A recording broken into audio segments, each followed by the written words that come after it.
أعوذ بالله السميع العليم من الشيطان اللعين الرجيم. بسم الله الرحمن الرحيم. اللهم صل على النبي الأمي العربي الهاشمي القرشي المكي المدني على التحي التهامي والسراج المزيج الكوكب الدوري صاحب الوقار والسكينة المدفون بأرض المدينة العبد المؤيد والرسول المسدد المصطفى الأمجد المحمود الحميد الحامد الأحمد حبيب إله العالمين أبي القاسم محمد.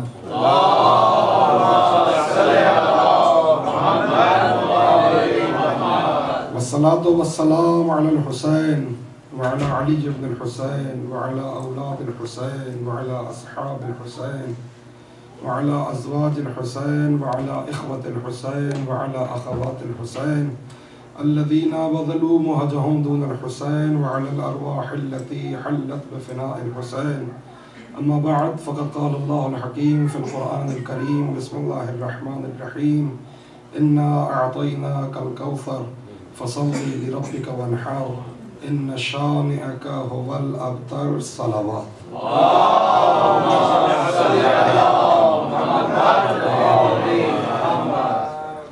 خداوند قدوس ہماری اس عبادت کو قبول و منظور فرمائے. صدقہ محمد و آل محمد کا خدا اس بارگاہ کو امام زمانہ کی پسندیدہ بارگاہوں میں شمار فرمائے. حاضرین مجلس کو فردن فردن سلامت باکرامت رکھے. شیعیان حیدر کرار جہاں جہاں آباد ہیں ان کے جان مال عزت کی حفاظت فرمائے. ہمارے وارث کو ہم سے راضی فرمائے. ہماری آنکھوں کو زیارت امام زمانہ سے منور فرمائے. خدا نے جس طرح اس دنیا میں عزادار بنایا ہے مرنے کے بعد بھی عزاداروں سے شمار فرمائے.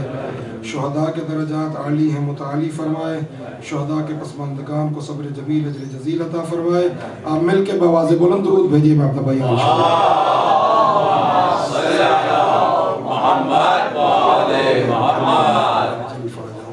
محترم حضار سیدہ سلام اللہ علیہ کے حوالے سے یہ مجلس ہے، اور چونکہ کافی دنوں کے بعد بیت القائم میں آپ کی خدمت میں گزارشات پیش کرنے کا موقع ملا ہے، تو میں عموماً 40 یا 45 منٹ مجلس پڑھتا ہوں، تو آج اگر 10 منٹ اوپر ہو جائیں تو میں معذرت چاہوں گا.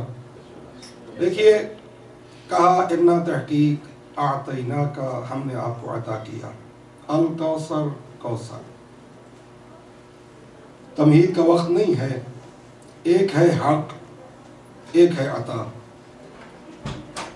حق کو جن معنوں میں میں استعمال کر رہا ہوں اگر آپ سمجھنا چاہیں تو اس کو اجرت کہتے ہیں. ایک ہے اجرت، ایک ہے عطا. اجرت معین ہوتی ہے، عطا غیر معین ہوتی ہے. میں تو آپ سے مانگ کے زبان بولتا ہوں، آپ اہل زبان حضرات ہیں. اجرت معین ہے. مثال کے طور پہ یہاں پہ ایک کام ہے، اس کو کرنے کے حکومت، جیسے آپ منیمم ویج کہتے ہیں، ایک کام ہے حکومت نے کرنے کے دام مقرر کیے ہوئے ہیں. طالب علم کرے تب بھی وہی مزدوری ہے. انجینئر پی ایچ ڈی کر کے آیا ہے انجینئرنگ میں، وہ وہی کام کرے، اور ایک عامی آدمی وہی کام کرے، مزدوری برابر ہوگی. کہ طے ہے کہ اس کام کی اتنی اجرت دی جائے گی. نہ مزدور کو دیکھا جائے گا نہ مالک کو دیکھا جائے گا، کہ مزدوری طے ہے، اس کام کے اتنے پیسے ہیں. عالم کرے تب بھی وہی اجرت ہے، جاہل کرے تب بھی وہی اجرت ہے، امیگرینٹ کرے تب بھی وہی اجرت ہے، کینیڈا کا بورن کرے تب بھی وہی اجرت ہے. کہ اجرت طے کر دی گئی ہے. نہیں کوئی فرق پڑتا کہ کرنے والا کون ہے یا کروانے والا کون ہے. کام اگر کسی مقروض کا ہے تب بھی وہ اتنی اجرت دے گا، اور کام اگر کسی انڈسٹریلسٹ کا ہے تب بھی وہی اجرت دے گا. لیکن جب معاملہ عطا پہ آ جاتا ہے تو دیکھا جاتا ہے عطا کر کون رہا ہے، کس کو عطا کر رہا ہے. جس کو عطا کیا جا رہا ہے اگر اس کی شان کے مطابق نہ ہو تو تب بھی عدل نہیں ہے، اور جو عطا کر رہا ہے اگر اس کی شان کے مطابق عطا نہ ہو تب بھی عدل نہیں ہے. یعنی اجرت میں ہر چیز معین ہے. عطا میں ایک عطا کرنے والے کو دیکھا جائے گا, معطی کو دیکھا جائے گا, معطا کو دیکھا جائے گا. اب عطا کون کر رہا ہے؟ ہم عطا کر رہے ہیں. کون ہم؟ رب العالمین. کس کو عطا کر رہے ہیں؟ یہ کاف ضمیر ہے مخاطب کی. رسول و رب العالمین. یہ یوں کیوں نہ کہہ دوں کہ رب العالمین عطا کنندہ ہے.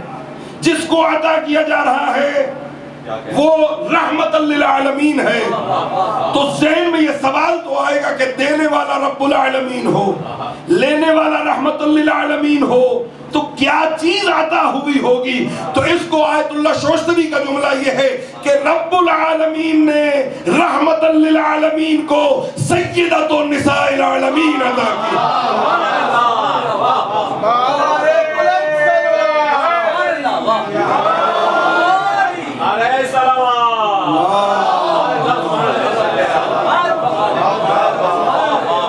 میں نے خمسہ مجالس پڑھا, اس میں 2-3 مجالس تھیں جن میں تقابل تھا جناب مریم کا اور جناب سیدہ کا. تقابل بنتا نہیں ہے, لیکن چونکہ ہم ایسے معاشرے میں رہتے ہیں کہ زہرا کی کنیز کا تقابل زہرا سے کرنا پڑتا ہے. ایک واقعہ سنا کے تاکہ مجلس مکمل ہو جائے. آیت اللہ محمد باقر تہرانی بڑی معروف علمی شخصیت ہے. آج سے کوئی 50-60 سال پہلے کی بات ہے. ایران میں ایک مسیحی عالم دین اور آغا محمد باقر تہرانی کا ایک مناظرہ ہے. خیر طویل مناظرہ ہے عیسائیت اور اسلام کے حوالے سے. جو ٹکڑا میں نے سنانا ہے, آغا باقر تہرانی کو اس عیسائی عالم دین نے کہا کہ مریم افضل ہے سیدہ سے. دلیل کیا ہے کہ تمہارے قرآن میں جناب مریم کا 12 دفعہ نام آیا ہے, سیدہ کا نام قرآن میں ذکر نہیں ہے. تو لہذا جناب مریم افضل ہوئی جناب زہرا سے, یہ اس عیسائی عالم دین کا دعویٰ تھا. تو آگے محمد باقر تہرانی نے کہا بادشاہت کا زمانہ تھا 50 سال پہلے, انقلاب کو تو 30-35 سال ہوئے. کہا کہ کبھی بادشاہ کے دربار میں جانے کا موقع ملا؟ کہا ہاں کئی دفعہ اکثر جاتا ہوں. کہا تو تم نے دیکھا ہوگا کہ بادشاہ کے درباروں میں کنیزوں کے نام لیے جاتے ہیں, حرم کا نام کوئی نہیں لیتا. زہرا وارث تحریم عصرت.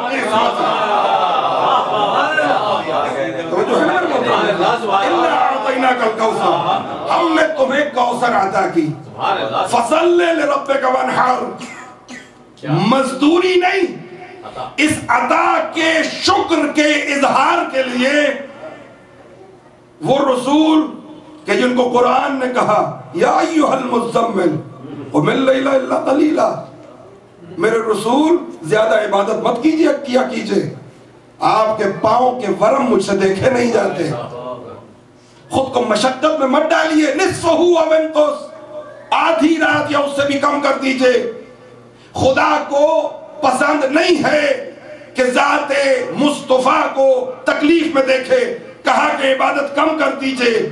وہی خدا جو رسول اکرم کو کہہ رہا ہے کہ عبادت کم کر دیجئے, جب زہرا جیسی عطا دیتا ہے تو کہتا ہے فصل لربک وانحر, محمد نماز پڑھا کیجئے اس عطا کے بدلے میں اور قربانی دیا کیجئے. فاطمہ تو فاطمہ, وہ خدا جو رسول کو کہتا ہے کہ عبادت گھٹا دیجئے گھٹا دیجئے گھٹا دیجئے, زہرا کا بیٹا پشت پہ آ جائے تو وہی خدا کہتا ہے عبادت بڑھا دیجئے بڑھا دیجئے بڑھا دیجئے.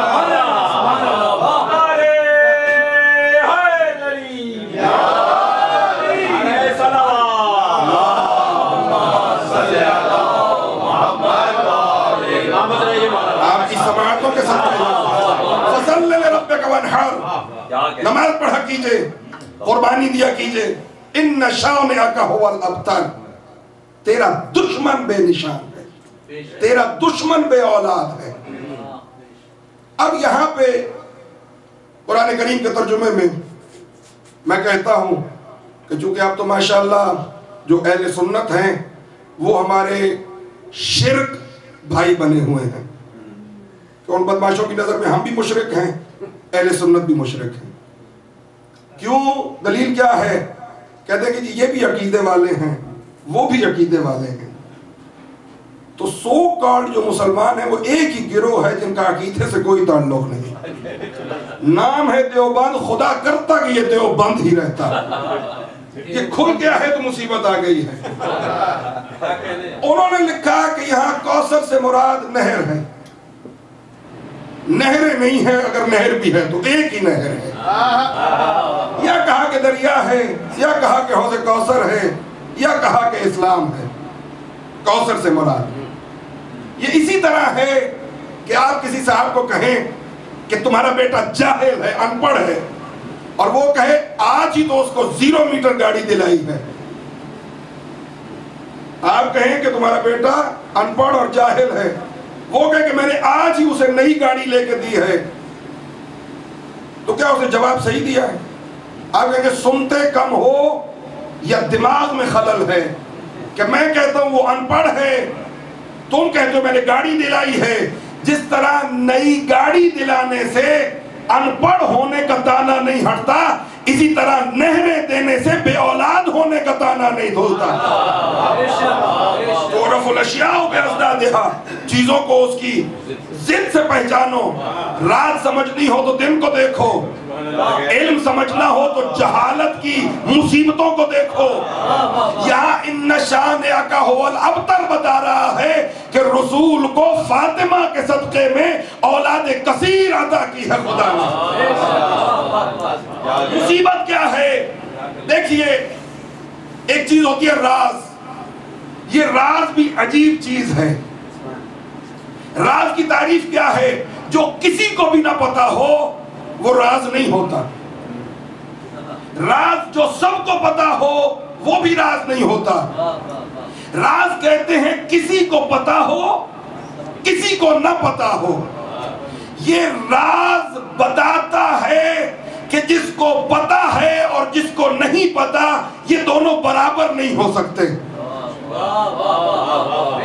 راز کی تعریف ہی یہی ہے کہ کسی کو علم ہو، کسی کو علم نہ ہو. عربی میں اس چیز کے لیے 2 لفظ استعمال ہوئے ہیں، پوری توجہ. ایک سر اور ایک سطر.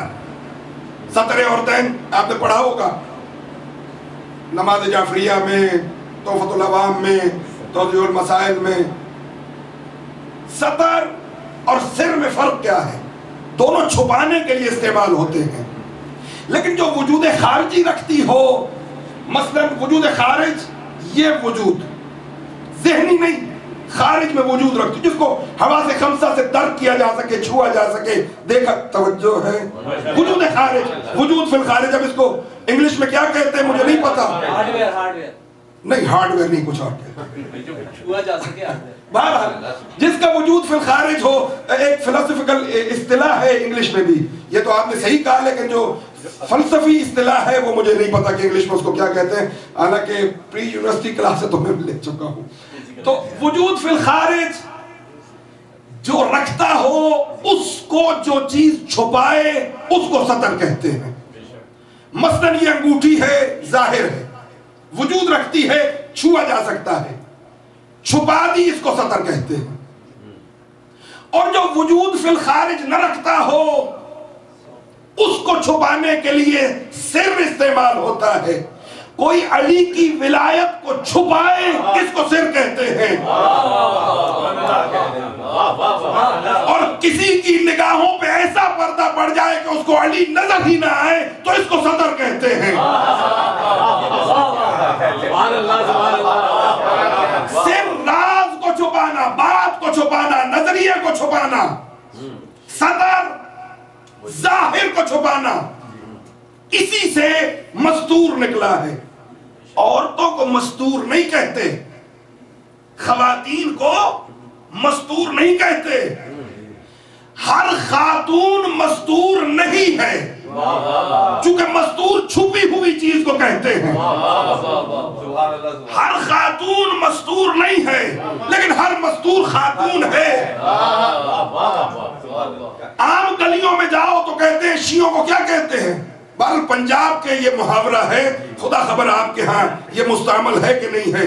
کسی گاؤں میں کوئی بارات چلی جائے اور باراتیوں کو کوئی عالم نظر نہ آئے تو وہ کہتے ہیں یہاں ماننے والوں کا کوئی گھر نہیں ہے. ادھر ہمیں ماننے والا کہتے ہیں اور ساتھ میں شکوہ یہ ہوتا ہے کہ یہ ہماری خواتین کو نہیں مانتے. ہم تو ہیں ہی ماننے والے، لیکن جو جیسا ہوتا ہے ہم ویسا ہی مانتے ہیں. مصیبت یہ ہے یعنی ہر مستور خاتون ہے، ہر خاتون مستور نہیں ہے. ہم خواتین کو نہیں مانتے، ہم مستورات کو مانتے ہیں. تم اپنی خواتین کو مستور کرتے جاؤ، ہم انہیں مانتے چلے جائیں گے. جو اونٹ پہ ظاہر ہو جائے شیعہ اسے نہیں مان سکتے. صلوات بھیجے محمد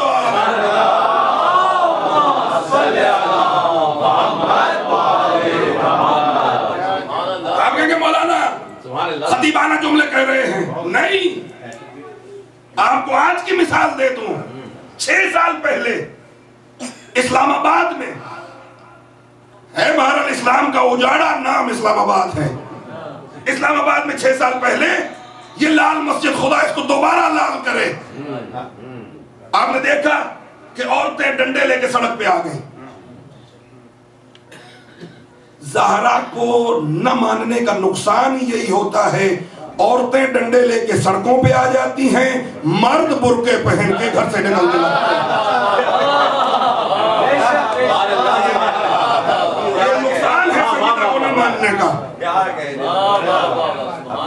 شیعہ عورتیں کیوں نہیں سڑک پہ نکلتی سوٹے ڈنڈے اور بندوقیں لے کر؟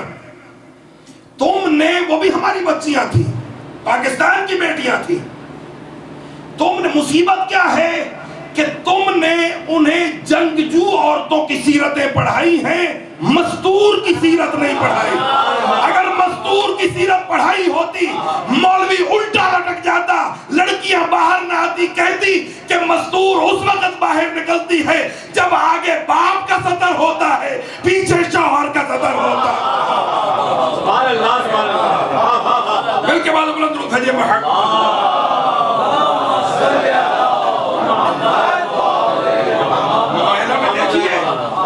سیدہ کے آگے رسول ہیں، پیچھے علی ہیں. راز فاطمہ راز ہیں، فاطمہ سر الہی ہیں. اِنَّا أَنزَلْنَاهُ فِي لَيْلَةِ الْقَدْرِ. خدا کی قسم یہ پورا عشرہ ہے جو میں نے آپ کو 45 منٹ میں آپ کی خدمت میں پیش کرنا ہے. ہم نے اس قرآن کو شب قدر میں اتارا، لیلۃ القدر، شب قدر. رسول اکرم نے اپنی بیٹی کے اسماء میں سے ایک نام لیلۃ القدر بھی بتایا. اِنَّا أَنزَلْنَاهُ فِي لَيْلَةِ الْقَدْرِ. ہم نے اس قرآن کو شب قدر میں نازل کیا. تو پھر 23 سال کیا ہوتا رہا؟ اگر شب قدر میں قرآن اتر گیا تھا تو 23 سال کیا ہوتا رہا؟ یہ جو آیتیں بن بن کے اتر رہا ہے تو پھر یہ کیا ہے؟ اس لیے قرآن نے اپنے نزول کے بارے میں 2 لفظ استعمال کیے، ایک باب انزال سے اور ایک باب تنزیل سے. مادہ دونوں کا ایک ہے، نون زا لام، لیکن معنی الگ الگ ہیں. باب انزال دفعتاً، یک بارگی، اور باب تنزیل کس معنوں کن معنوں کے لیے استعمال ہوتا ہے؟ جرعہ جرعہ کر کے، ٹکڑے ٹکڑے ہو کے.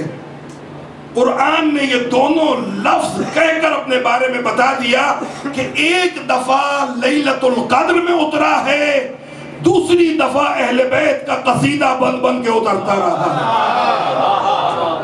اور یہاں رسول کی عزت کو محفوظ کیا ہے قرآن نے انزال اور تنزیل استعمال کر کے.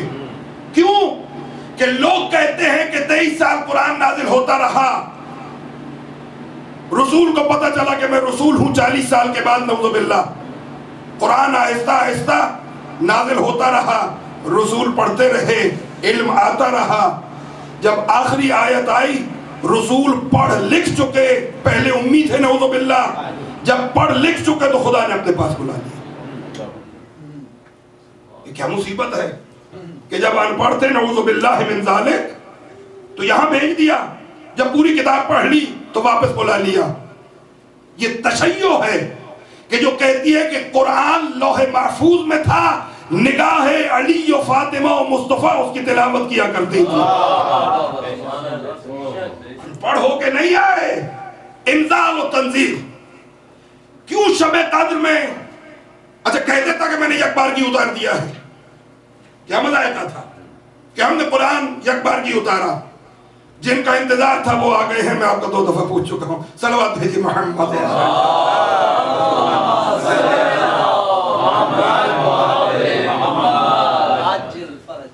لیلۃ القدر کیوں کہہ دیتا کہ میں نے اکٹھا اتار دیا کسی بھی وقت، دن میں، رات میں؟ آپ گھبرا تو نہیں گئے؟ میں بہت بلند معیار قائم کر دیا ہے کاظمی صاحب نے، لیکن میری نثر بہرحال جیسی بھی ہے قبول کر لیجئے گا. لیلۃ القدر میں کیوں؟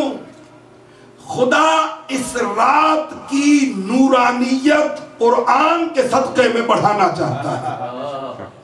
خدا بتانا چاہتا ہے کہ اس رات میں نورانیت اتنی ہو جائے گی کہ آنکھیں چندھیا جائیں گی. تم نہیں سمجھ سکو گے کہ اس رات کی فضیلت کیا ہے. اس رات میں اتارنے کا مقصد یہ ہے کہ پورا قرآن ہم نے جمع کر دیا ہے اس رات میں. اس رات کی نورانیت کو ہم نے 4 چاند لگا دیے ہیں. ادھر فاطمہ کو لیلۃ القدر کہا، ادھر ماہ رمضان کی رات کو لیلۃ القدر کہا. خدا دکھانا یہ چاہتا ہے کہ اس رات کی نورانیت کو ہم نے چکا چوند کر دیا. قرآن سامت اکٹھا کر کے زہرا کی چادر کے نیچے قرآن ناطق اکٹھا کر کے ہم نے نور کو اکٹھا کر دیا.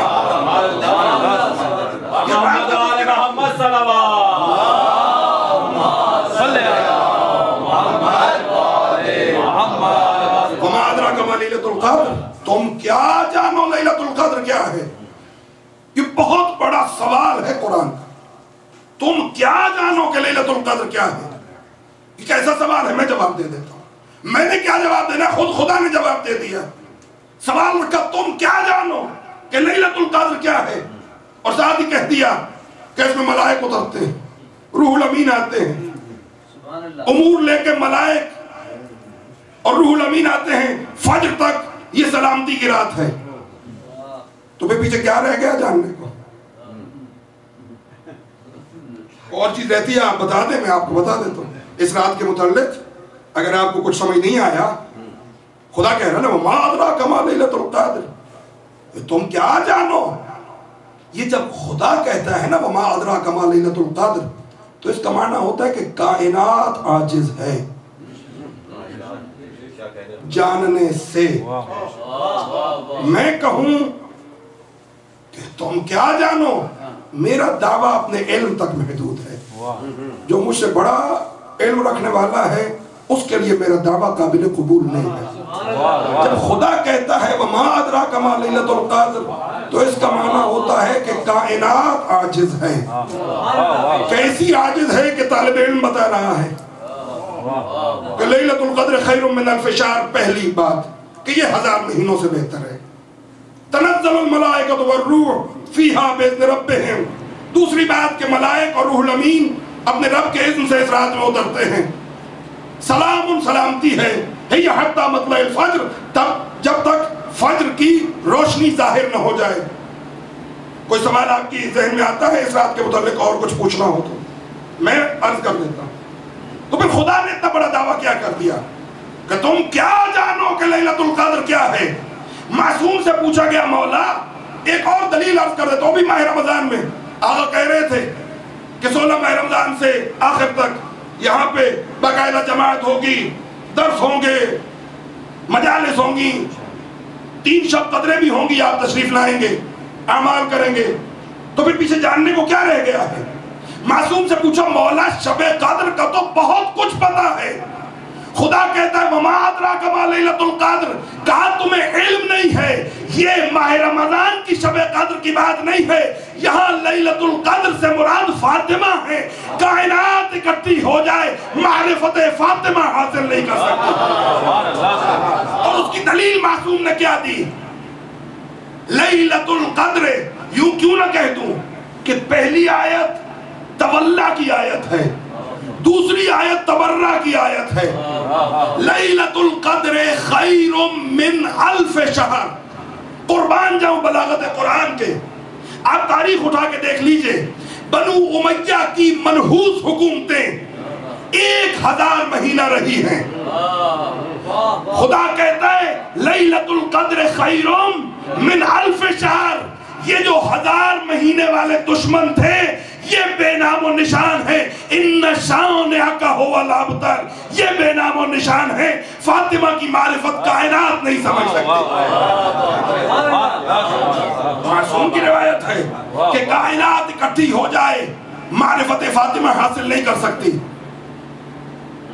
اور ساتھ میں شرط رکھ دی کہ ایمان کے لیے شرط یہ ہے کہ معرفت زہرا ہو. بات وہ راز والی. یہ وہ بی بی ہے کہ جس کا مقام راز ہے, جس کی منزلت راز ہے, جس کی عصمت راز ہے, جس کا علم و حلم و صداقت و شرافت راز ہے, جس کا نام راز ہے, جس کی شہادت راز ہے, اور قربان جاؤں جس کی قبر راز میں ہے. خدا کو کتنا حجاب سیدہ کا خیال تھا. زہرا کی شخصیت کے 2 پہلو ہیں. یہ دونوں پہلو حتیٰ رسول اکرم کی شخصیت میں نہیں ہیں. زہرا کی شخصیت کے 2 پہلو, ایک مقام زہرا, دوسرا حجاب زہرا. علی علیہ السلام کی شخصیت میں یہ حجاب کا پہلو نہیں ہے. 1.5 لاکھ کے مجمع میں پکڑ کے دکھا رہے ہیں من کنت مولا ہو فہذا علی المولا. فاطمہ کے حجاب کا یہ عالم ہے کہ اہل تفاسیر نے لکھا, ذمہ داری سے جملہ عرض کر رہا ہوں, کہ اتنا خیال ہے حجاب سیدہ کا خدا کو کہ جب ایک دفعہ گھر سے اسلام کی خاطر نکلنا پڑا تو خدا نے یہ بھی قبول نہیں کیا کہ زہرا کے پاؤں کا نشان اہل دنیا یا اہل آسمان دیکھ سکے. جہاں سے رسول پاؤں اٹھاتے ہیں زہرا وہاں پہ قدم رکھتی ہیں. جب زہرا وہاں سے قدم اٹھاتی ہے تو زہرا کے قدموں پہ علی قدم رکھ دیتے ہیں. یہ حجاب سیدہ کا مقام ہے. یعنی فاطمہ کی شخصیت کے 2 پہلو, ایک فضائل سیدہ, ایک حجاب سیدہ. معرفت سیدہ واجب ہے. حجاب سیدہ کی وجہ سے فضائل سیدہ علم نہیں ہے. تو یہ دونوں چیزیں اکٹھی کیسے ہوں؟ معرفت سیدہ واجب ہے, حجاب سیدہ کی وجہ سے فضائل مخدومہ ہم سے مخفی ہیں. تو پھر معرفت کیسے حاصل کی جائے؟ سوال میں وزن ہے کہ معرفت بی بی کی واجب ہے, حجاب کی وجہ سے فضائل کا علم نہیں ہے, تو پھر معرفت کیسے حاصل کی جائے؟ اسی لیے رسول اکرم نے فرمایا کہ اگر علی نہ ہوتے تو فاطمہ کا کوئی کفو نہ ہوتا. یعنی اب اگر معرفت فاطمہ دیکھنی چاہتے ہو, جہاں جہاں علی نظر آئے وہاں پہلے سے فاطمہ موجود ہے. نعرہ حیدری,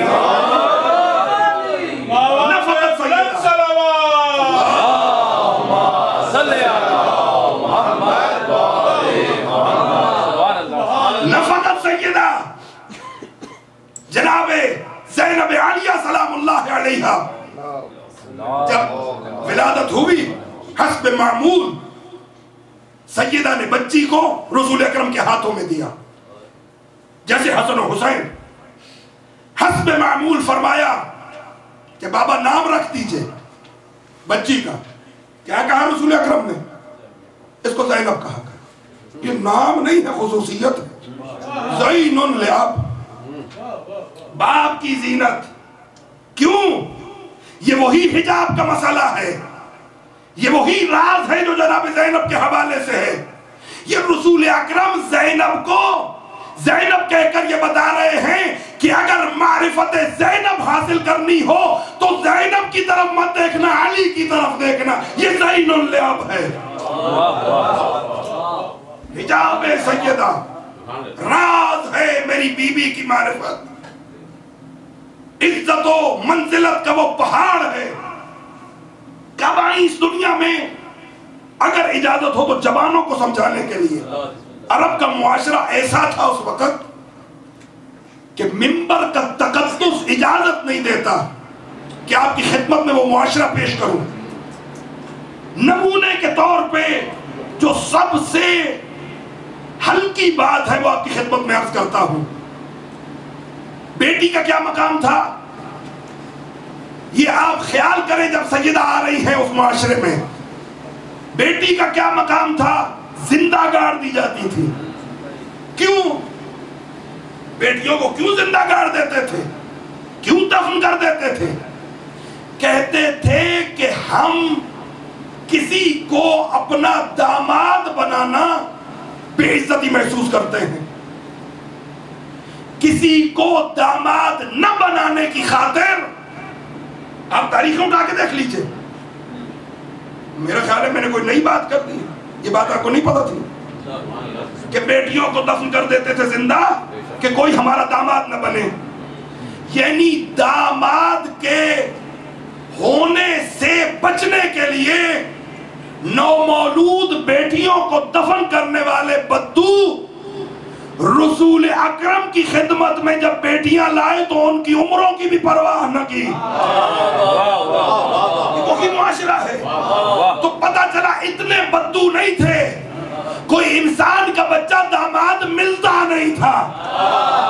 جب عرب کا بدو اپنی بیٹی کے لیے محمد جیسا داماد تلاش کرتا ہے, سوچو محمد اپنی بیٹی کے لیے کیسا داماد تلاش کرتا ہے. ان کے بعد برم درود بھیجے.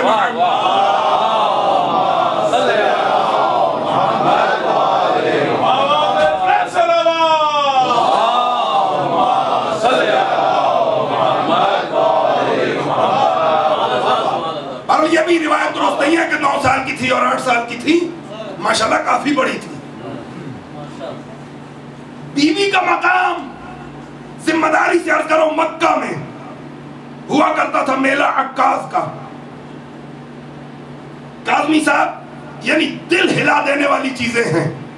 اس عکاظ کے میلے میں کیا ہوتا تھا؟ شاعر شعراء کسی کی بیوی کے حسن پر اشعار کہتے تھے اور وہ شوہر نامدار آگے سے داد دیا کرتا تھا. یہ شوہر کا داد دینا بتاتا ہے کہ اس طرح میں نہیں جانتا اپنی بیوی کو جیسے تو جانتا. یعنی بے غیرتی کا یہ عالم ہے کہ ایک آدمی کسی کی بیوی کے حسن پر اشعار لکھتا ہے اور وہ شوہر اس شاعر کو داد دیتا ہے. ایسے بے غیرت ماحول میں جو طاہرہ کہلوائے اس کو خدیجہ کہتے ہیں.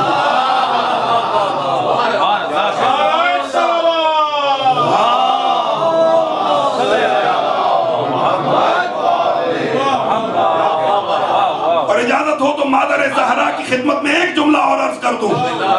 25 سال جناب خدیجہ کے ہمراہ گزارے ہیں رسول اکرم نے. دوسری کسی خاتون کا تذکرہ نہیں ملتا. وَإِلَّا 9 ازواج ایک وقت میں رسول اکرم کے عہد میں تھی. جناب خدیجہ کے ساتھ 2 ڈیکڈ سے زیادہ عرصہ گزرا لیکن دوسری شادی نہیں کی. کیا وجہ ہے؟ تاریخی حوالے آپ نے بہت سنے ہوں گے کہ یہ وجہ تھی, یہ وجہ تھی, یہ وجہ تھی. میں چونکہ طالب علم ہوں, مولوی ہوں, میں آپ کو شرعی وجہ بتاتا ہوں. شریعت میں جہاں دو شادیوں کی اجازت نہیں ہے مشروط, یا تو خیر ماشاءاللہ RCM بھی اس حدیث پہ بڑی تندہی سے عمل کروا رہی ہے. قرآن نے اجازت دی ہے, مشروط اجازت, کہ اگر 2 کے برابر 2 میں انصاف کر سکے, برابری کا سلوک کر سکے, جو کہ بظاہر ناممکن نظر آتا ہے. لیکن شرط یہ ہے کہ اگر 2 بیویاں ہوں تو برابری کا سلوک ہو. خدیجہ کے رسول اکرم کے گھر میں ہوتے وقت کائنات میں رسول اکرم کی نظر میں کوئی عورت ایسی تھی ہی نہیں جس کو خدیجہ کے برابر حقوق ہے.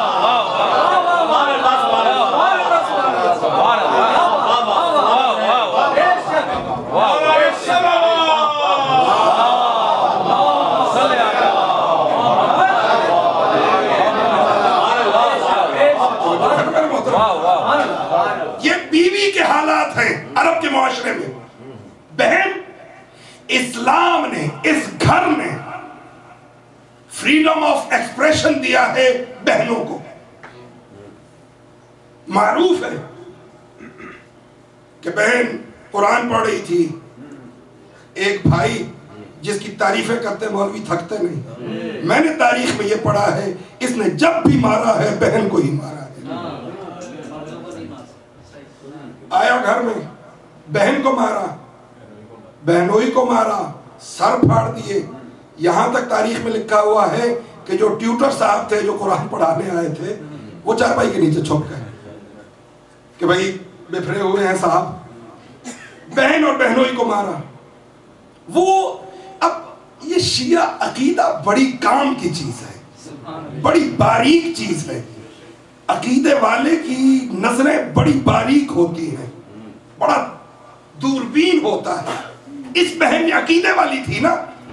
ہو اگر کوئی ماننے کے قابل تو ہم ایسے گھروں میں سے بھی مان لیتے ہیں. ابو سفیان سے بڑا کوئی ملعون ہوگا، اس کی بیٹی معاویہ کی بہن یزید ملعون کی پھپھی، اگر وہاں بھی کوئی ماننے کے قابل ہو شیعہ قوم مانتی ہے. کسی جمعے کے خطبے میں ام حبیبہ کا نام نہیں آئے گا. یہ فقط منبر امام حسین ہے کہ جہاں سے ابو سفیان کی بیٹی کے حق میں آواز اٹھے گی. ماننے کے قابل ہو تو ابو سفیان کی بیٹی کو ہم مانتے ہیں کہ گھر میں ابو سفیان داخل ہوا، بستر بچھا ہوا تھا، ام حبیبہ نے باپ کو باتوں میں لگا کے بستر لپیٹ دیا اور کہا تشریف رکھیے. جل گیا یہ ملعون، کہا بستر بچھاؤ تب بیٹھوں گا. اس نے کہا اس بستر پر ہر ابا نہیں بیٹھ سکتا، اس بستر پہ فقط زہرا کا بابا بیٹھتا ہے. کوئی ایسی ہو تو ہم ابو سفیان کے گھر سے مان لیتے ہیں. یہ خاتون بھائی مار رہا ہے، چیخ چیخ کے کہہ رہی ہے میں محمد کو مانتی رہوں گی، میں محمد کا انکار نہیں کروں گی. یہ کیوں چیخ رہی ہے؟ کیوں زور زور سے یہ بات کر رہی ہے؟ گلی تک سنائی دے رہا ہے. یہ باریکی ہے عقیدے کی کہ اگر یہ بات زور سے نہ کہے باہر کے لوگ کہیں گے خدا خبر کون سی غلطی پہ پیٹا جا رہا ہے. وہ اونچا اونچا کہہ کے بتا رہی ہے کہ کسی اور جرم پہ نہیں، محمد کو ماننے کے جرم میں ماری جا رہی ہے. ماننے کے قابل تو ہو. کہا کیا تھا، کیا پڑھ رہی تھی؟ قرآن. کہا دکھاؤ میں بھی دیکھتا ہوں. اب ایسا جواب کوئی اور دے ہم اسے بھی مان لیں گے.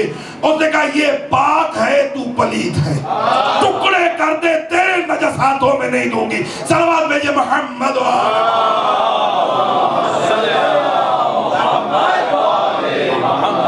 یہ بہن کا مقام. ماں قبل اسلام کو تو چھوڑیے، آج بڑی ہمیں باتیں سنائی جاتی ہیں میری اماں تو میری اماں. یہ ماں بنی کیسے؟ منبر سے ذمہ داری سے جملہ کروں، میں آسان پڑھنے کا عادی ہوں تاکہ لوگوں کو سمجھ میں آ جائے. ورنہ یہی بات آپ کو 100 اور طریقوں سے بتائی جا سکتی ہے، لیکن میں سیدھا سیدھا بتا رہا ہوں. جتنے حضرات اس بارگاہ میں تشریف فرما ہیں، اگر اتنے مدینے میں باغیرت لوگ ہوتے تو خدا کو ازواج پیغمبر کو ماں بنانے کی ضرورت ہی پیش نہ آتی. اگر اس قدر غیرت مند اس تعداد میں اس معاشرے میں ہوتے تو اللہ کو یہ کہنے کی ضرورت ہی نہ تھی کہ یہ تمہاری مائیں ہیں. کہتے شیعہ گالیاں دیتے، ہم گالی نہیں دیتے. گالی تو خدا دیتا ہے اور وہ پھر اپنے حساب کی گالی دیتا ہے کہ بدماشوں نے آپس میں بات کی کہ ہماری بیواؤں سے رسول اکرم نکاح کرتے ہیں، نعوذ باللہ. ماں تو کرتے ہو، یہ نہیں بتاتے کہ ماں بنی کیسے تھی. کہا کہ ہماری بیواؤں سے ابو طالب کا بھتیجا نکاح کرتا ہے، نعوذ باللہ من ذالک. رسول اکرم کے بعد ہم ان کی بیواؤں سے نکاح کریں گے. اللہ نے کہا دفع ہو جاؤ تمہاری مائیں ہیں. خالق ہے منت تو نہیں کر سکتا کہ نہ کرنا, کہا جاؤ دفع ہو تمہاری مائیں ہیں. اشرف تھانوی نے لکھا کہ حرمت میں مائیں ہیں. اسی جملے سے پتہ چل جائے گا کہ مائیں کیوں بنی ہیں. کہا کہ حرمت میں مائیں ہیں یعنی حرام ہونے میں, شادی کے حوالے سے حرام ہونے میں حرمت کہتے ہیں. حرمت کے حوالے سے مائیں ہیں, پردے کے حوالے سے مائیں نہیں ہیں. اس لیے ماں بنانے کے بعد بھی خدا کہتا ہے ابھی بھی تم بے غیرت ہو, جب بھی رسول کے دروازے پہ جاؤ تو باہر کھڑے ہو کے مانگا کرو, رسول کی ازواج کے مقابل نہ جایا کرو. سوچئے قبل اسلام کیا حالت ہوگی. اس گھرانے نے آ کے دنیا کو عزت کے مطلب بتائے, پاکیزگی کے مطلب بتائے. پھر کہا جاتا ہے آئے تطہیر پڑھیں تو آپ تھک گئے, مجھے علم ہے.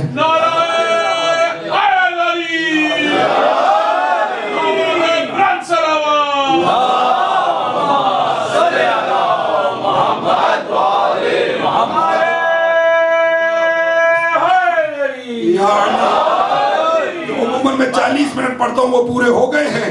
10 منٹ میرے حصے کے ہیں, اگر اجازت ہو تو وہ کون, نہیں تو آپ کے حصے کے مکمل ہو گئے.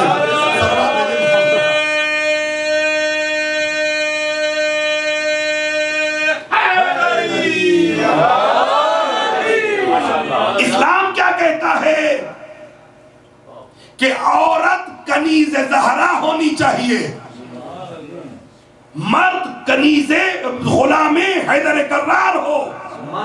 کیا معنی فرماتے جو ہیں افضل العبادت انتظار الفرج, کہ زہرا کے بیٹے کا انتظار یہ بہترین عبادت ہے. ایک جملہ عرض کر دوں, یہ انتظار کیا ہے؟ صبح شام کہنا کہ مولا تشریف لائیے نہیں, کون سا انتظار عبادت ہے؟ انتظار کے معنی یہ ہے کہ اگر آج فرزند زہرا آ جائیں تو کیا ہم اس قابل ہیں کہ اپنے گھر انہیں لے جا سکیں؟ ہم اس قابل ہیں کہ اپنے دسترخوان کی غذا انہیں ان کی خدمت میں پیش کر سکیں؟ اس قابل ہیں کہ وہ کہیں کہ تم نے کیا کیا تو ہمارے پاس جواب موجود ہو؟ انتظار کا معنی یہ ہے کہ اگر آج سیدہ سے کنیزان سیدہ کی ملاقات ہو جائے تو کہیں یہ نہ ہو کہ سیدہ فرمائیں تم نے تو وہ لباس بھی نہیں اپنایا جو لباس میری زینت تھا. بی حجابی کنیز زہرا کا کام نہیں ہے. حجاب سیدہ کنیز سیدہ وہی ہوگی جو حجاب سیدہ کے حوالے سے بہت زیادہ کوشش میں لگی ہوئی ہو, کیونکہ روایات ملتی ہیں کہ مرد کا قتل اس کا سر تن سے جدا ہونا ہے, عورت کا قتل ردا چھن جانا ہے. حجاب سیدہ آئے تطہیر انما یرید اللہ, اللہ نے اس کے سوا کچھ نہیں کا ارادہ کر لیا ہے کہ اہل بیت محمد سے رجس کو دور رکھے. اب یہاں پہ بدبخت ہیں, کہتے ہیں کہ جی کوئی چیز ہو تو اس کو دور کیا جاتا ہے. رسول کو تو اپنے جیسا سمجھتے ہی تھے, بدبختوں نے خدا کو بھی اپنے جیسا سمجھ لیا. مثال دے کے عرض کر دوں تاکہ بچوں کو سمجھ میں آ جائے کہ پاکیزگی سیدہ کا کیا معنی. جناب مریم کے پاس اللہ نے جبریل کو بھیجا اور ملائک کو. قالت الملائکۃ یا مریم ان اللہ اصطفاک وطہرک واصطفاک علی نساء العالمین. ملائک نے کہا اے مریم اللہ نے تجھے چن لیا ہے, تجھے طاہرہ بنایا ہے, پھر چن لیا ہے نساء عالمین میں سے. مریم اور زہرا میں فرق یہ ہے کہ مریم کی طہارت کا اعلان خدا فرشتوں سے کرواتا ہے, زہرا کی عصمت کا اعلان خدا خود کرتا ہے۔ یہ پوری ایک مجلس تھی جو میں نے آپ کی خدمت میں پڑھ دی۔ اب اگر آپ طہارت مریم اور طہارت زہرا میں فرق دیکھنا چاہیں تو جتنا فرق فرشتے اور خدا میں ہے اتنا فرق طہارت مریم اور طہارت زہرا میں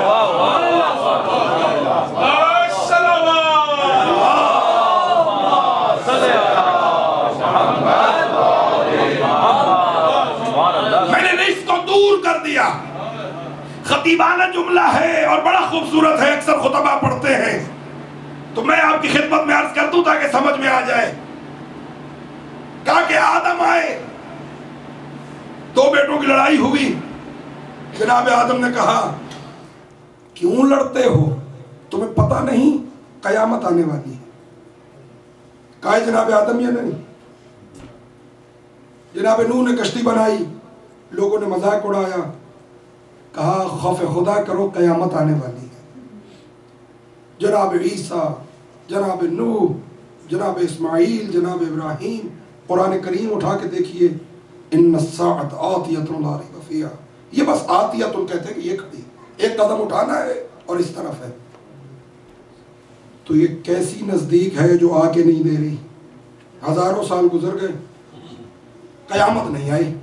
اللہ کہتے ہیں یہ کھڑی ہے، رسول کہتے ہیں یہ کھڑی ہے، علی علیہ السلام کہتے ہیں خدا سے ڈرو یہ قیامت ہے۔ خطبہ فتح پڑھ کے دیکھیے، بی بی کہتی ہے ملعون بدبخت، دیکھیے قیامت کھڑی ہے اور تو میرا حق غصب کرتا ہے۔ یہیں پہ جملہ عرض کر دوں کہ ڈرا کرو اس شخصیت کی مخالفت سے، حتیٰ ایک بات کی مخالفت سے جس کے ساتھ کسی نہ کسی حوالے سے عالمین لگا ہوا ہو۔ شیطان ہزاروں سال عبادت کرتا رہا رب العالمین کی، ایک بات نہ مانی مردود ہو گیا۔ ابو جہل و ابو سفیان و ابو لہب رسول اکرم کی صداقت کی گواہیاں دیتے رہے، رسول نے کہا لا الہ الا اللہ، کہا کہ یہ نہیں ماننی، مردود ہو گئے، تبت یدا ابی لہب و تب۔ اسی طرح ساری زندگی اگر وہ ملعون سیدۃ النساء العالمین مانتا رہا ہے، ایک لمحے کو بھی انکار کیا ہے، تو اس وقت سے لے کے قیامت تک لعنتیں برستی رہے۔ دنیا کی سب سے بڑی سزا، بلکہ کینیڈین لاء میں تو مجھے نہیں پتا، امریکہ تک میں تو دی جاتی ہے، دنیا کی سب سے بڑی سزا کون سی ہے؟ موت، سزائے موت۔ سزائے موت اس دنیا میں سب سے بڑی سزا ہے، اللہ کے ہاں موت کی سزا بڑی سزا نہیں ہے۔ اللہ کے نزدیک مار دینا یہ سب سے بڑی سزا نہیں ہے، اللہ کے ہاں سب سے بڑی سزا کا نام لعنت ہے کہ یہ مرنے کے بعد بھی پیچھا نہیں چھوڑتی، حتیٰ جہنم میں پڑے ہوئے لعنتی تک بھی ڈائریکٹ پہنچ جاتی ہے۔ صلوات بھیجئے محمد و آل محمد۔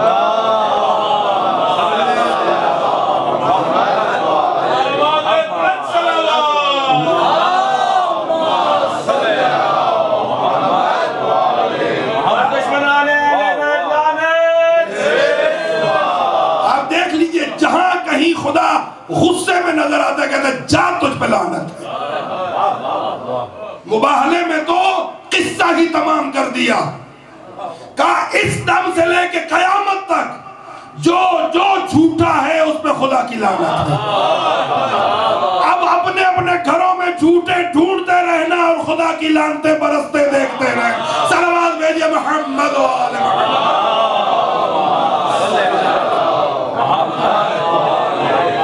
میرا قصیدہ پسند آ رہا ہے؟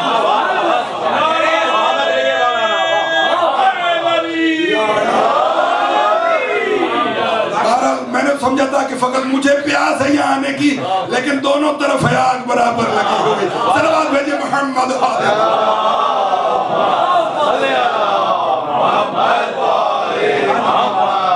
جناب آدم نے کہا کہ یہ قیامت کھڑی، خدا کہتا ہے یہ کھڑی ہے، رسول اکرم نے فرمایا یہ ہے قیامت۔ عاشور کا خطبہ دیکھیے امام حسین کا، کہا کس کے لیے تم یزید کی طرف ہو، کتنا جیلو کہ یہ قیامت کھڑی ہے۔ شام کے دربار میں سیدہ کا خطبہ، کہا یزید کس بات پہ تو اکڑ رہا ہے، یہ قیامت کھڑی ہے۔ واقعہ کربلا کو 1400 سال ہونے والے ہیں، آئی نہیں قیامت، تو کیا پھر قیامت قریب ہے؟ نہیں، میرے باپ فوت ہو گئے، میرے دادا وفات پا گئے، 34 نسلیں تو امام صادق تک ہماری گزر گئیں، قیامت نہیں آئی، تو پھر نزدیک ہے یا دور ہے؟ دور ہے۔ آپ گھبرا کیوں رہے ہیں؟ دور ہے، میرے لیے تو دور ہے۔ مثال لے کے عرض کر دوں، اب تو میں نے باہر جانا کم کر دیا ہے، مونٹریال مجالس کے حوالے سے آٹوا وغیرہ جاتے تھے، یا ہمارے حصے میں میگا بس آتی تھی یا ویا ریل آتی تھی، 6 گھنٹے ٹریولنگ، گھنٹہ گھر سے یونین اسٹیشن تک، پھر سینٹرل اسٹیشن مونٹریال سے امام بارگاہ تک گھنٹہ، تو 8 گھنٹے لگ گئے۔ اب وہ ٹروڈو ایئرپورٹ جو ہے وہ امام بارگاہ سے نزدیک ہے، ایک آدمی روزانہ صبح کی فلائٹ پہ مونٹریال جاتا ہے، شام کی فلائٹ پہ واپس آ جاتا ہے۔ اب ایک آدمی نے مونٹریال جانا ہے، وہ پہلے آیا کہ مولوی کے پاس اچھا مشورہ ملے گا۔ اسلام کی نظر میں آپ سب کو مولوی ہونا چاہیے، جس کو آپ مولوی کہتے ہیں۔ جنازہ پڑھانا مولوی کا کام نہیں ہے، مومن کا کام ہے۔ نکاح پڑھانا مولوی کا کام نہیں ہے، مومن کا کام ہے۔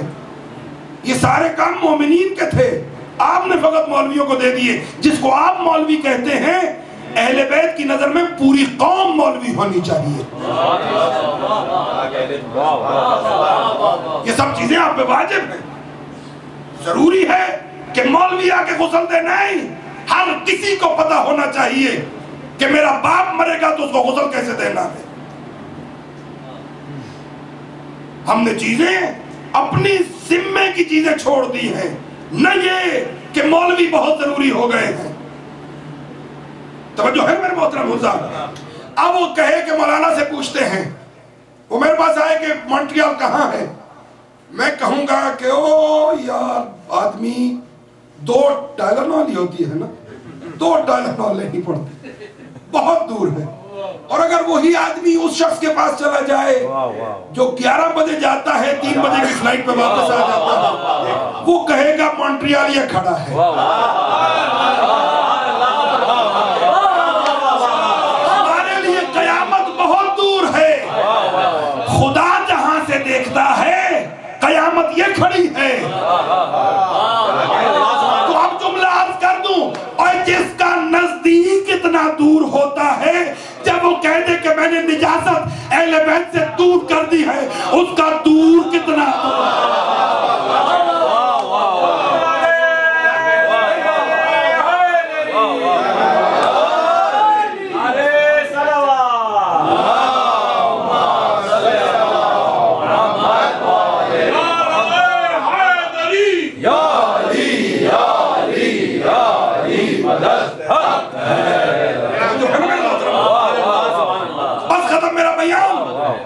حدیث قصہ اتری سچوں کو جمع کرنے کے لیے، مباہلے کے میدان میں بھیجنے کے لیے۔ فاطمہ کہتے ہی اسے ہیں کہ جو مرکز ہو، ام کے معنی مرکز کے ہیں، یہ ام ہم ماں کو کہتے ہیں۔ اور یہیں پہ ایک لطیف جملہ عرض کر دوں، اہل دل حضرات کے لیے، ہمارے لیے حکم ہے کہ الجنت تحت اقدام الامہات، تمہاری ماؤں کے قدموں کے نیچے تمہاری جنت ہے۔ یہاں پہ ہم نے پتہ نہیں کہاں کہاں جنت ڈھونڈنی شروع کر دی ہے۔ ماں کے قدم کے نیچے ہے، ماں کے تابعدار بنو تو علی کے ماننے والے ہو۔ باپ کے نافرمان کا ذمہ داری سے جملہ عرض کر رہا ہوں، حسین کے ساتھ کوئی خاص تعلق نہیں ہے۔ اہل بیت کی ماننا بہت ضروری ہے۔ میں جملہ عرض کیا کرتا ہوں، سیدہ اگر بی بی پہ یہ ظلم نہ بھی ہوتے تب بھی سیدہ تھی، علی خیبر کا در نہ اکھاڑتے تب بھی علی تھے، حسین 3 دن بھوکے پیاسے نہ رہتے تب بھی حسین تھے۔ تو کیوں کیا یہ سب کچھ حسین نے؟ کیوں کیا امیر المومنین نے یہ سب کچھ؟ رسول طائف میں پتھر نہ کھاتے تو کیا حبیب خدا نہ ہوتے؟ نعوذ باللہ. پھر بھی حبیب خدا تھے. کس لیے کیا یہ سب کچھ؟ آپ کے لیے، کہ آپ دیکھیں کہ انہوں نے کیا کیا ہے، ویسا کریں. ہم نے جو انہوں نے کیا تھا، جو ہمارے ذمہ کام تھا، اس کو چھوڑ دیا ہے. بحث ہو رہی ہے کہ علی کیسے تھے. کس بدبخت کی جرات ہے کہ وہ بتائے کہ علی کیسے تھے؟ یہ سازش ہے. ہمیں لگا دیا کہ وہ کیسے تھے. اس بات پہ آنا چاہیے کہ وہ کیا کہتے تھے. خالق نہج البلاغہ کو تم نہیں پہچان سکتے. ہاں ان کے فرامین سنو کہ حیدر کرار تمہارے لیے کیا کہتے ہیں. اسوہ کیا چھوڑا ہے. سچے اکٹھے کیے مباہلے میں بھیجنے کے لیے. آپ پڑھتے ہیں جبریل نے پوچھا، یہ جملے تو خیر آپ کے سنے ہوئے ہیں، یا رب ومن تحت الکساء، یہ چادر کے نیچے کون ہے؟ یہ نورانیت فاطمہ ہے کہ جبریل سیدہ کو نہیں پہچان سکتا. یا رب ومن تحت الکساء، یہ چادر کے نیچے کون ہے؟ پوری مجلس اگر موقع ملا تو انشاءاللہ سناؤں گا کہ یہ نورانیت کے کیسے درجے ہیں. کون ہے چادر کے نیچے؟ کیا کہا؟ ہم فاطمہ تو و ابوہا و بعلہا و بنوہا. یہ ہے جملہ. اب یہاں پہ ماشاءاللہ وہ کہتے ہیں شعر کہنا اور بات اور شعر سننا اور بات. بے بسی اپنی جگہ اور اختیار اپنی جگہ. تو با اختیار لوگ بیٹھے ہیں، ان کی خدمت میں عرض کرنے لگا ہوں کہ دنیا میں جتنی زبانیں ہیں، جتنی کم از کم مجھے تھوڑی شد بدھ ہے اور علم ہے، اکثر زبانوں میں واحد اور جمع، یا ایک اور یا پھر دو جمع. عربی واحد وہ زبان ہے کہ جہاں دو کے لیے علیحدہ لفظ متعین ہے. یعنی اگر ایک ہے اردو میں تو ایک ہے، فارسی میں ایک ہے، انگلش میں ایک ہے. دو ہو گئے تو اب جمع ہو گئے. اسی طرح بات ہے نا. یا دو کے لیے کوئی علیحدہ لفظ موجود ہے؟ نہیں. دو جمع ایک واحد ہر زبان میں تقریباً. عربی وہ زبان ہے جہاں دو کے لیے جمع نہیں بولی جاتی، علیحدہ سے صیغہ موجود ہے. جیسے آپ کہتے ہیں زہرین، یہ دو کے لیے. سبتین، حسنین، ثقلین، مغربین، شریفین، دو کے لیے علیحدہ سے صیغہ موجود ہے. یعنی عربی میں ممکن نہیں ہے، فصاحت سے گری ہوئی زبان ہے، بلکہ وہ درست ہی نہیں ہے کہ جس میں دو کے لیے جمع بولی جائے، چونکہ دو کو جمع کہتے نہیں ہیں. یہ بات ذہن میں آ گئی کہ دو کے لیے علیحدہ لفظ موجود ہے. مثلا ابنون بیٹے کو کہتے ہیں. اس کی تثنیہ ابنا، ابنان یا ابنین.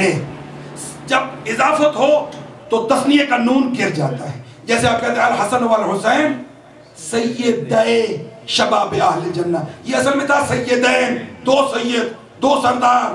تو جب اضافت ہو تو عربی میں بارہ یہ کدھر میں نکل گیا کہ تثنیہ کا نون گر جاتا ہے. سیدین تھا جو چونکہ شباب کی طرف اضافت ہے تو نون گر گیا ہے، سیدہ ہو گیا. یعنی ابن ایک بیٹا، ابنان یا ابنین دو بیٹے.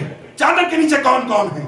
رسول اکرم ہیں، علی علیہ السلام ہیں، سیدہ ہیں، امام حسن ہیں، امام حسین ہیں. اللہم صلی علی محمد.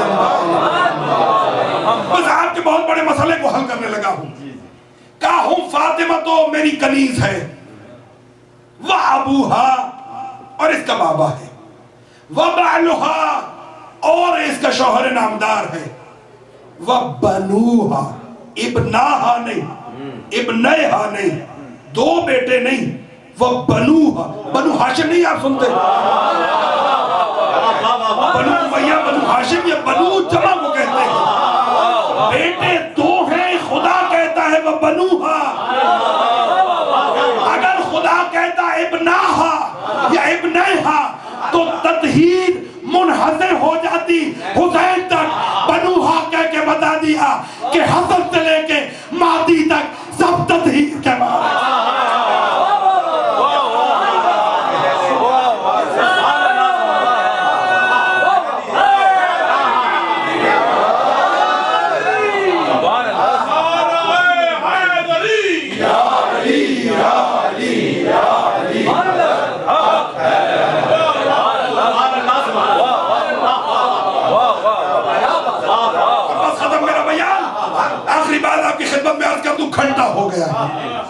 پورا گھنٹہ ہو گیا ہے، بس 5 منٹ اور دے دیجئے 2 جملے مسائل کے اور آپ کی خدمت سے اجازت لے لوں۔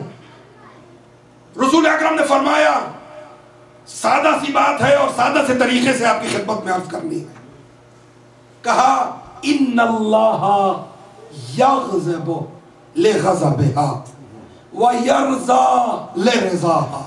یہ وہ ہے میری بیٹی کہ جس کے ناراض ہونے سے خدا ناراض ہو جاتا ہے اور راضی ہونے سے خدا راضی ہو جاتا ہے۔ حدیث میں نہیں فرمایا کہ یہ کلیہ میری امت کے لیے ہے، اوپن چھوڑ دیا ہے کہ خدا اسی سے راضی ہوگا آدم سے لے کے قیامت تک جس سے فاطمہ راضی ہو۔ اس لیے آدم کہتے نظر آتے ہیں یا فاطر بحق فاطمہ، اور روایات موجود ہیں کہ ہر نبی نے فاطمہ کی عزت کو سلام کیا ہے۔ یعنی میرے والد کی مرحوم آغا شیرازی علی اللہ مقامہ کے جملے ہیں، نقل کر رہا ہوں، کہا کہ کہیں جانے کی ضرورت نہیں، نہ مظلوم کربلا کے در پہ جانے کی ضرورت ہے، نہ حیدر کرار کے در پہ جانے کی ضرورت ہے، سیدھا در فاطمہ پہ آ جاؤ، فاطمہ راضی ہیں تو علی بھی راضی ہیں، حسنین بھی راضی ہیں، فاطمہ کے بابا بھی راضی ہیں، فاطمہ کا پروردگار بھی راضی ہے۔ ردائے سیدہ میں بند ہے ردائے خدا، اور غضب سیدہ میں بند ہے غضب خدا۔ کتال پور میں ایک مومن نے کھڑے ہو کے سوال کیا تو میرے والد بزرگوار سے کہا کہ آقا پھر بتائیے بی بی کیسے راضی ہوتی ہیں؟ کہا حسین کی صف ماتم میں آ جاؤ زہرا راضی ہو جاتی ہے۔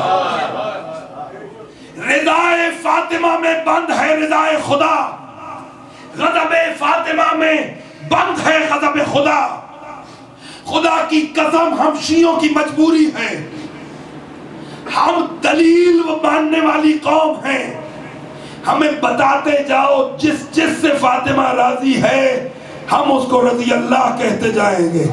تم قیامت تک کسی کو رضی اللہ کہو اور میری مخدومہ اس سے ناراض ہو، ہم قیامت تک اس کو لعنت اللہ کہتے ہیں۔ ختم ہو گیا میرا بیان۔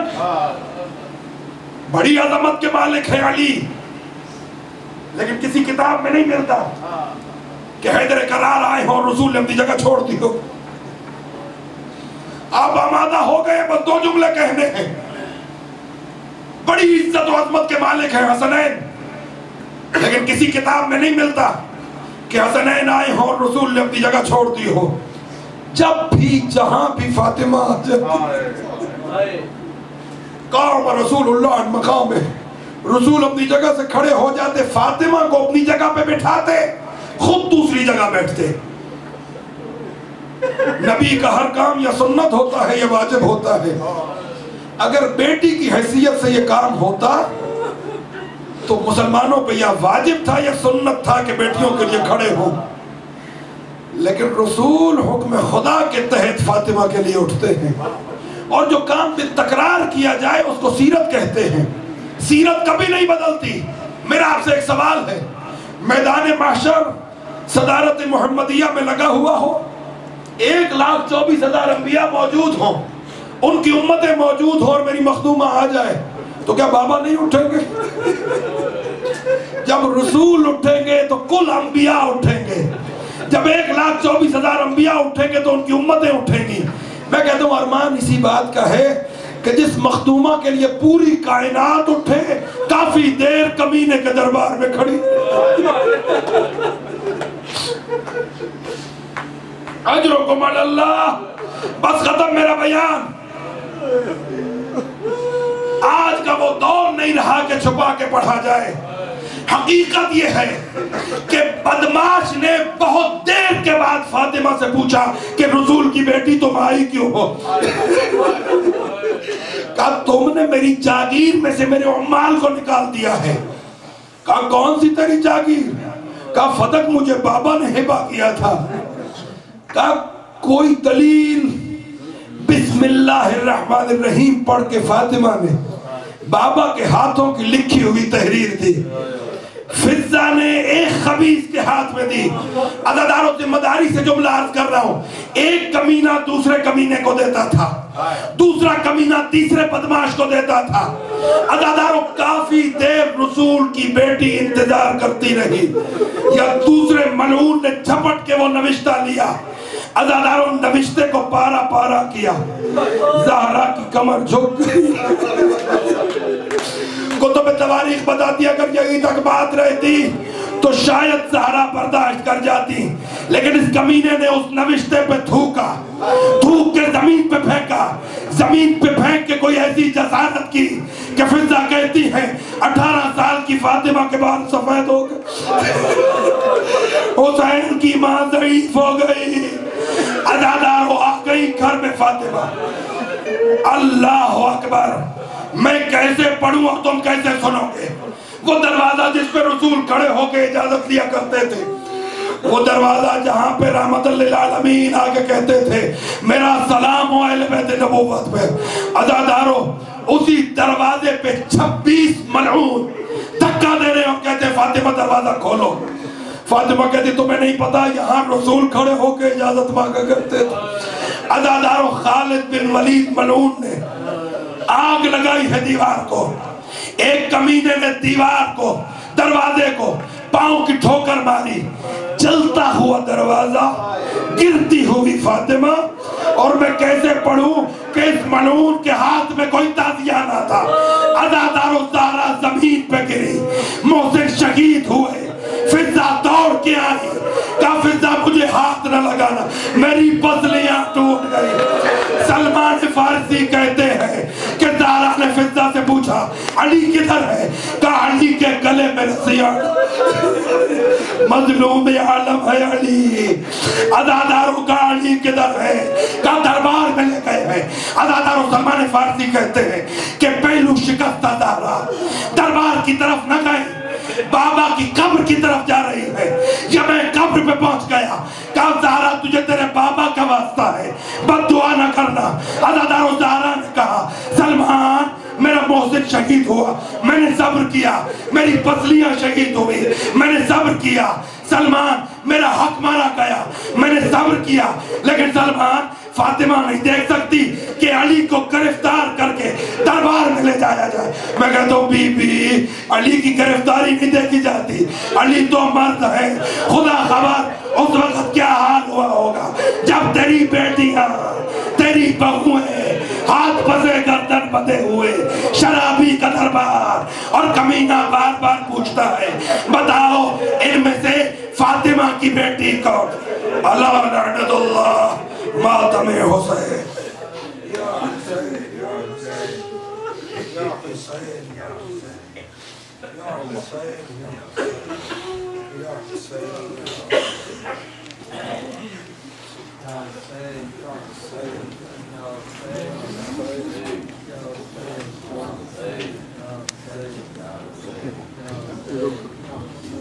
حسین.